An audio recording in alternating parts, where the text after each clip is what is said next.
대통령이 궁정동에 도착할 시각이 다가오자 김재규와 김계원은 만찬장인 나동으로 향했다.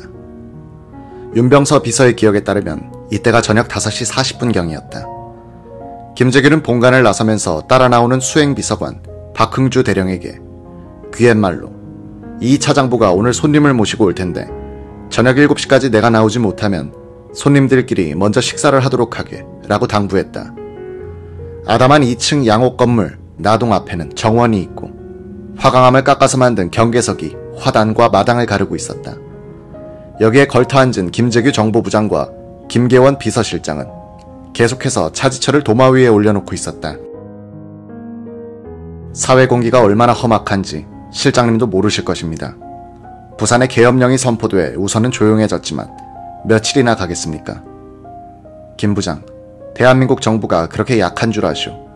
학생들이 비판한다고 오늘 내일 정부가 쓰러질 것 같소. 맑은 물에 무엇 같은 놈 한 마리가 앉아서 자주 물을 흐려놓으니 일이 되겠습니까? 무슨 일만 있으면 각하에게 쪼로르 쫓아가서 고자질을 하니 야단이야. 그러니 각하는 자꾸 강경해지시고 오늘 저놈을 해치워야 일이 올바르게 되지. 저놈이 옆에서 각하의 판단을 흐려놓는 한 잘되기는 걸렀습니다. 저놈을 오늘 해치울까요? 어떻게 하죠? 김계원은 이때 김 부장이 또 과격한 불평을 하는구나 하고 생각했다. 그래서 차 실장의 월권에 대해서는 다른 사람을 통해서 내일 이야기하게 되어 있어 라고 했다. 김재규는 미지근하게 하면 안 됩니다 라고 다짐을 주듯 말했다.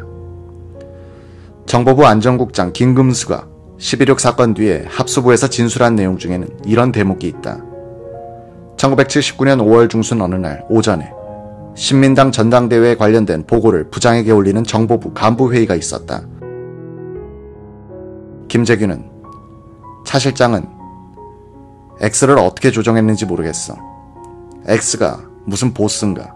이기택만도 못한 머저리 바보다 라고 했다.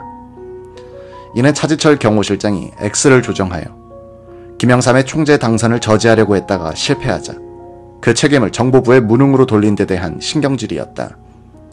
당시 차지철은 경호실에다가 정보처를 신설하여 산하에 사설 정보대를 운영하고 여야 양쪽에다가 자신의 말을 잘 듣는 국회의원들을 조직하여 두고는 정보부가 해오던 정치 공작을 직접 지휘하고 있었다.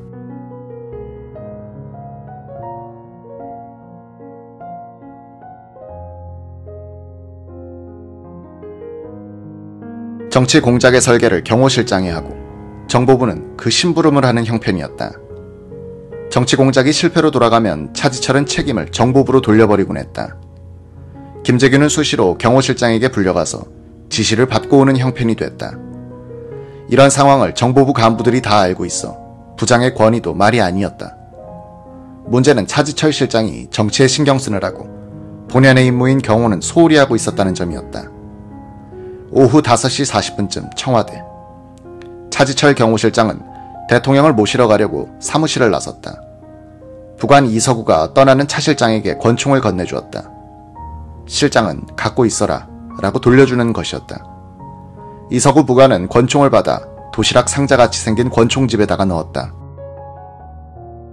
이서구는 그 전에도 차 실장이 궁정동으로 대통령을 수행하러 나설 때는 권총을 건넸으나 매번 차지철은 되돌려주기만 하는 것이었다.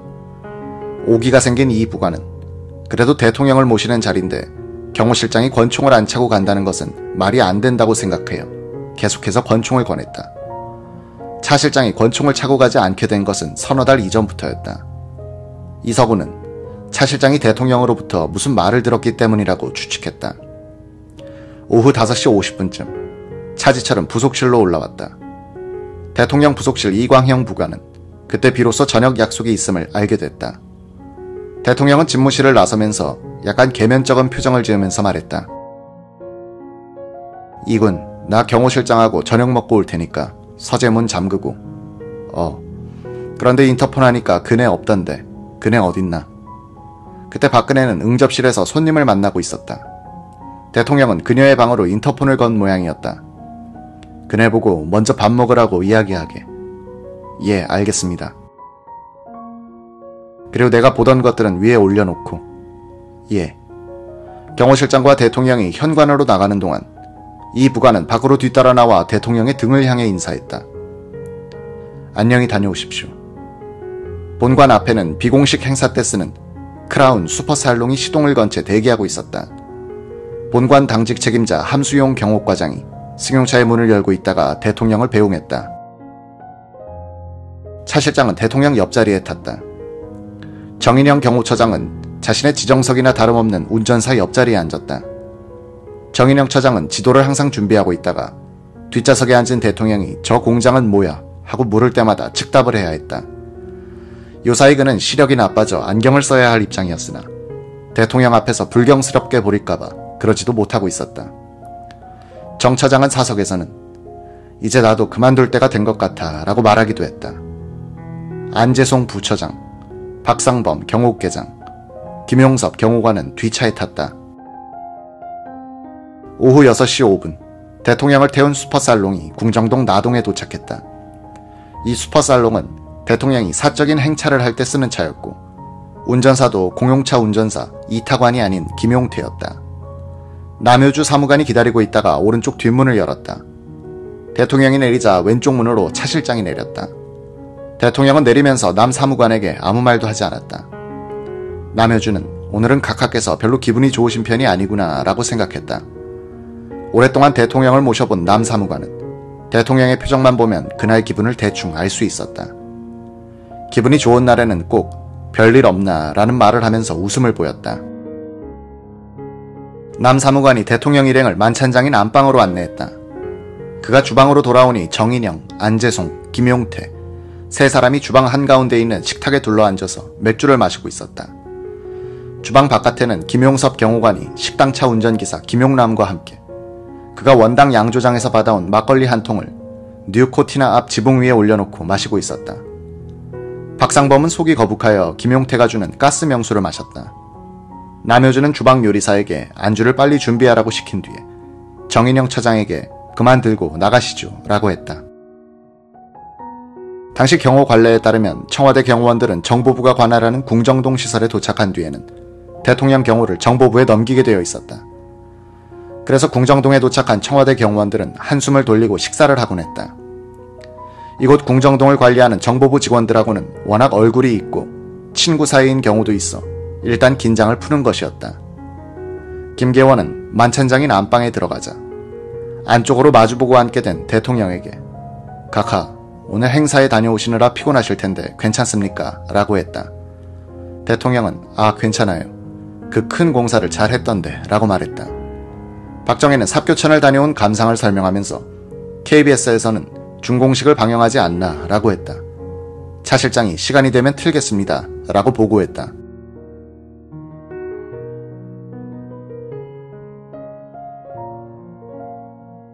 대통령은 탁자 건너편에 앉은 김재규를 향해 부산 마산에 별일 없지 하고 물었다.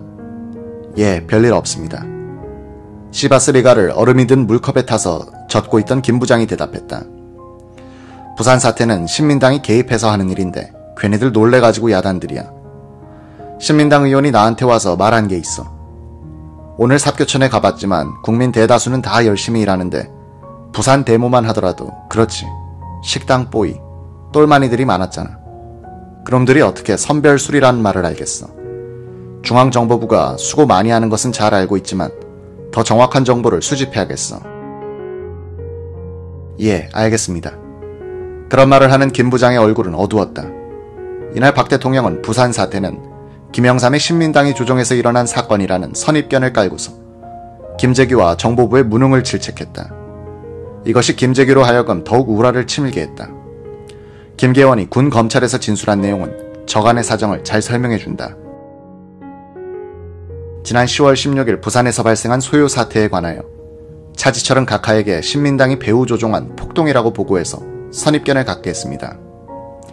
중앙정보부는 조사 결과 신민당이 아니고 남조선 민족해방전선 등 불온단체와 일부 반정부 학생들이 가담했다고 보고했으나 각하로부터 거절당하고 오히려 야단을 맞게 되자 김재규는 그 원인이 차지철의 농간에 의한 것이라고 눈치채고 분노가 극에 달한 바 있습니다. 김재규는 그전에도 수없이 김계원에게 이렇게 털어놓곤 했다. 각하께서 나보고 뭐라고 명령하는 것은 좋지만 지가 뭔데 한술 더 떠서 이러쿵 저러쿵 나에게 이야기하는지. 자식. 대통령은 김재규 부장에게 다시 한번 퉁명스럽게 물었다. 신민당 공작 어떻게 됐어? 다 틀렸습니다. 당직에서 사표 내겠다고 한 친구들이 모두 강경으로 돌아서 버렸습니다. 암만 해도 당분간은 정운갑 대행체제에 출범이 어렵겠습니다. 이때 차지철 실장이 나섰다. 그까짓 새끼들, 까불면 신민당이고 학생이고 탱크로 싹 깔아뭉개버리겠습니다. 김재규는 야, 이 친구 또 이런 자리에서 꼭 마찬가지로구나 하고 생각했다. 대통령이 못마땅한 말투로 얘기를 계속했다. 설사 일괄 반려하는 일이 있더라도 그때까지는 아무 말도 하지 않아야 하는데 이 친구들 괜히 놀라서 야단들이야. 참 답답하단 말이야. 차지철이 이 말을 받아 각하 정말 그렇습니다 라고 부추기듯 말했다. 대통령은 국회의장이 무슨 잘못이 있어 라고 중얼거렸다. 차 실장은 대기실의 두 여자 때문에 안방과 바깥을 들락날락했다. 신재순과 심수봉이 궁정동 안방 옆 대기실에 도착한 것은 6시 15분쯤. 의전과장 박선호가 나갔다 오더니 서약서를 내놨다. 오늘 듣고 본 것을 바깥에 나가서 발설하면 처벌을 받는다는 상투적인 내용으로 인쇄된 문안에 사인만 하는 것이었다.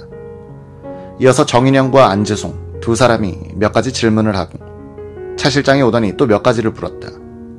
그 다음 박선호가 신양에게 단독으로 각하를 모시는 방법을 가르쳐 주었다. 신양은 어제 본 박 과장과 너무 달라진 오늘의 박 과장을 대하고 흠칫했다. 얼굴에는 냉기가 흐르고 있었다. 심수봉은 대기실에서 기다리면서 안재송 부처장과 인사를 나눴다.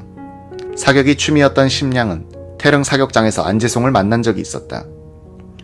6시 30분쯤 차 실장이 안방에서 나오더니 남효주 사무관에게 지금 여자 손님이 두 분이 있는데 현관 앞에서 대기시키고 내가 들여보내라고 할 때 들여보내라 라고 하고는 다시 들어갔다.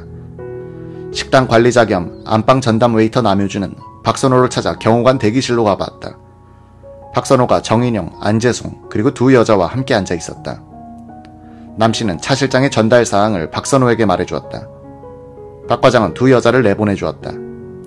남 사무관이 이들을 안방 입구 쪽에 있는 부속실로 안내하여 기다리도록 했다.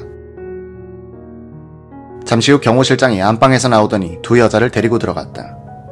두 여자는 실내화로 갈아 신고 핸드백과 기타를 대기실에 놓아둔 채 살며시 들어왔다.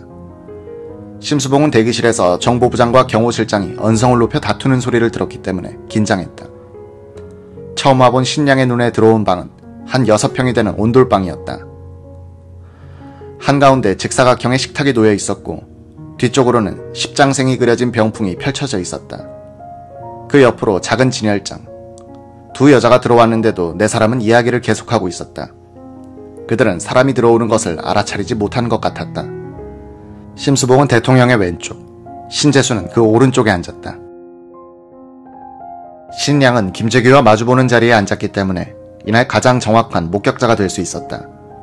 신양은 네 사람의 이야기가 너무 심각하게 진행되자 긴장을 풀려고 식탁 위에 놓인 안주를 세어보았다. 꿀에 재운 인삼, 도라지나물, 부침, 생채, 송이구이, 편육, 시바스리갈 2병, 선담배 2갑. 술상은 생각보다 조촐했다. 대통령이 먼저 심수봉을 보고 한마디 했다. 이 아가씨는 텔레비에서 많이 본 얼굴이고 신재순을 쳐다보면서는 이 아가씨는 처음이군 이라 하더니 예쁘게 생겼군. 이름이 뭐지? 나이는? 하고 물었다. 긴장한 신양이 기어들어가는 듯한 목소리로 대답했다. 대통령은 심수봉에게 본이 어디지? 하고 물었다. 청송 심씨인데 고향은 충청도라고 하자 대통령은 충청도 놈 하고 웃더니 작고한 충무처 장관과 같군이라고 했다. 심의환 장관을 가리키는 말이었다. 대통령은 전날 심 장관의 부인에게 위로 편지를 써 집무실 금고에 넣어놓고 있었다. 11.6 사건 후 대통령의 집무실을 정리할 때 발견된 이 서신에서 박정희는 다음과 같이 쓰고 있었다. 인생은 원래 무상한 것이고 회자 정리라고 했으니 한 번 왔다가 한 번 가는 것은 정한 이치인 줄 알면서도 너무나도 호련히 떠나시니 애석하고 허전함을 금할 길이 없습니다. 고인이 나에게 마지막으로 남기고 가신 편지 사연을 한 줄 한 줄 읽으면서 고인도 이 편지가 대통령에게 보내는 마지막 서신이라는 것을 영감적으로 느끼면서 썼으리라는 흔적이 구절구절 나타나 있는 것을 보고 읽으면서 단장의 슬픔과 감회를 금할 수가 없었습니다.